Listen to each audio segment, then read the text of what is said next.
કેમ છો વિદ્યાર્થી મિત્રો? મજામાં? ગયા વખતે ગયા વિડીયોમાં આપણે સંસ્કૃતમાં પાઠ 15 જયઃ પરાજયો વા અર્થાત જય છે કે પરાજય છે તેની આપણે શરૂઆત કરી હતી. આપણે એમાં જોયું હતું કે આ પાઠ દ્વારા એક સરસ મજાની શીખવાનું એક સરસ મજાનો ગુણ આપણામાં ઉતારવાની વાત આ પાઠમાં કરવામાં આવી છે. આજના યુદ્ધો, આધુનિક યુદ્ધો અને પુરાતન કાલીય યુદ્ધોમાં શું મુખ્યત્વે ફરક હતો એની પણ આપણે ગયા વખતે ચર્ચા કરી હતી અને આપણે સમજ્યા હતા કે પુરાતન કાલીય યુદ્ધોમાં શું સારું હતું જ્યારે આજના યુદ્ધોમાં શું ખરાબ છે. એ યુદ્ધોની ચર્ચા કરવા અને યુદ્ધોનો પરિણામને સમજાવવા સરસ મજાનો આ પાઠ આપણા વચ્ચે મૂક્યો છે. ગયા વખતે આપણે જોયું હતું કે અર્જુન એ આવી અને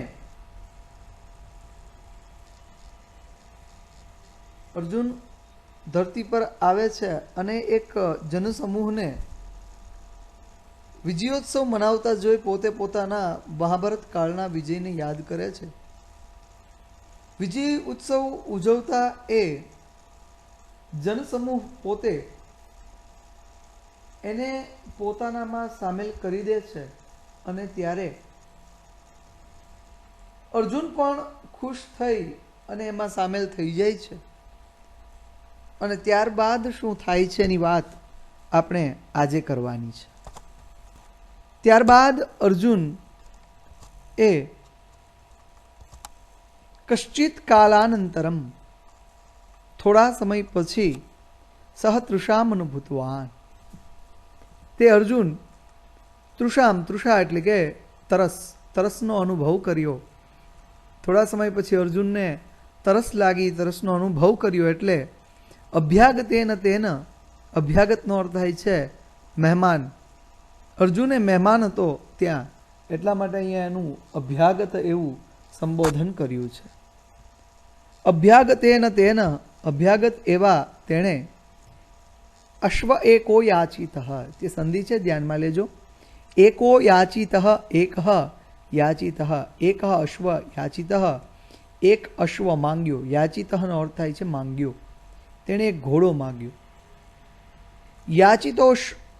યાચિતો શ્વૌ સૌ, જો અહીં આગળ પણ સંધિ છે. યાચિત અશ્વૌ અસૌ, બરાબર. ઘોડા માંગેલો તે અશ્વમ આરુહ્ય, સંધિ છે ધ્યાનમાં લેજો. અશ્વમ આરુહ્ય, અશ્વમ આરુહ્ય. ઘોડા પર આરુહ્યનો અર્થ થાય ચડીને અથવા તો ઘોડા પર બેસીને. જલમ પાતુમ, જળ પીવા માટે. નગરાત બહિ, નગરની બહાર.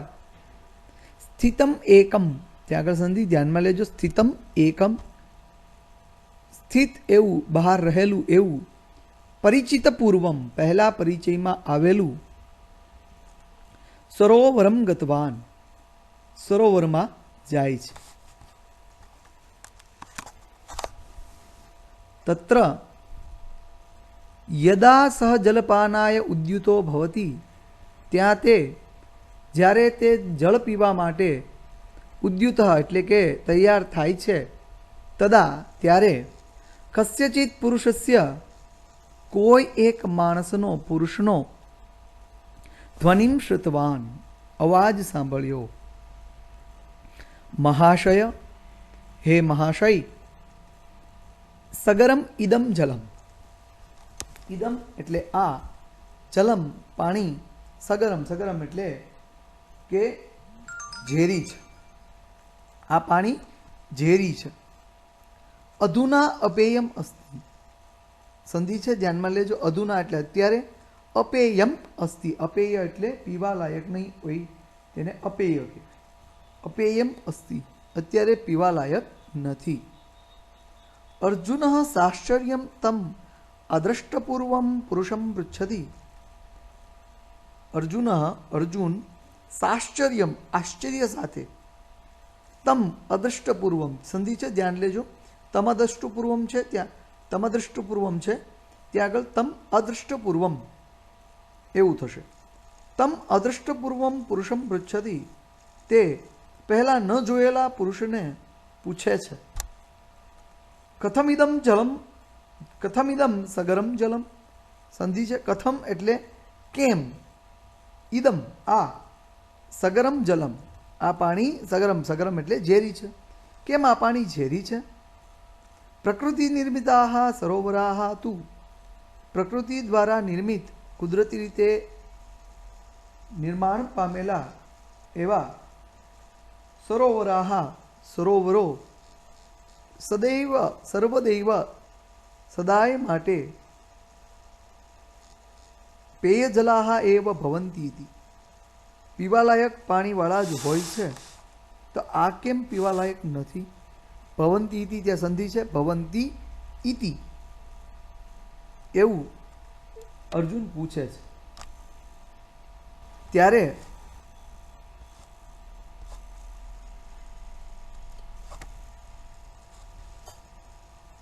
સ્વરેણ યુવક કાયેન વૃદ્ધ, સ્વરથી યુવાન પણ કાયા એટલે શરીરથી વૃદ્ધ.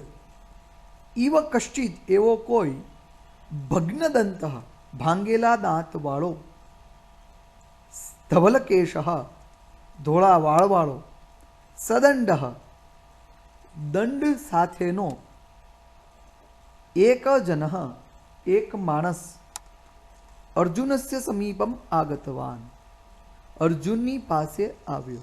ત્યાં સંધિ છે સમીપમ આગતવાન. અદ્રષ્ટપૂર્વમ તાદૃશમ જનમ દ્રષ્ટવા, પહેલા ન જોયેલો એવા માણસને જોઈને અર્જુન આશ્ચર્યચકિત સંજાત, અર્જુન આશ્ચર્યચકિત થઈ ગયો.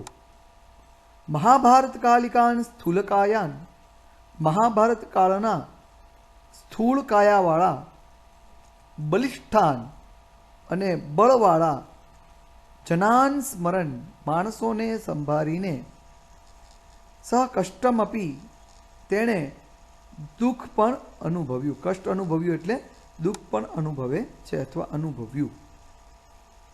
બરાબર, અહીંયા આગળ ભૂતકાળ છે એટલે અનુભવે છે નહીં પણ અનુભવ્યું એવું રાખજો. અહીંયા કષ્ટમ અપી, ત્યાં આગળ સંધિ છે, ધ્યાનમાં લેજો. કષ્ટમ અપી. અસ્ય એતાદૃશીમ સ્થિતિમ દ્રષ્ટવા, આ માણસની અથવા તો આની એતાદૃશીમ આવી સ્થિતિમ દ્રષ્ટવા સ્થિતિને જોઈને અર્જુન સાશ્ચર્યમ પૃષ્ટવાન, અર્જુને આશ્ચર્ય સાથે પૂછ્યું. કો ભવાન, તમે કોણ છો. સંધિ છે કહ ભવાન, સંધિ થતા કો ભવાન. કસ્માત ઈદૃશી અવસ્થા જાતા, તમારી આવી અવસ્થા કેમ થઈ.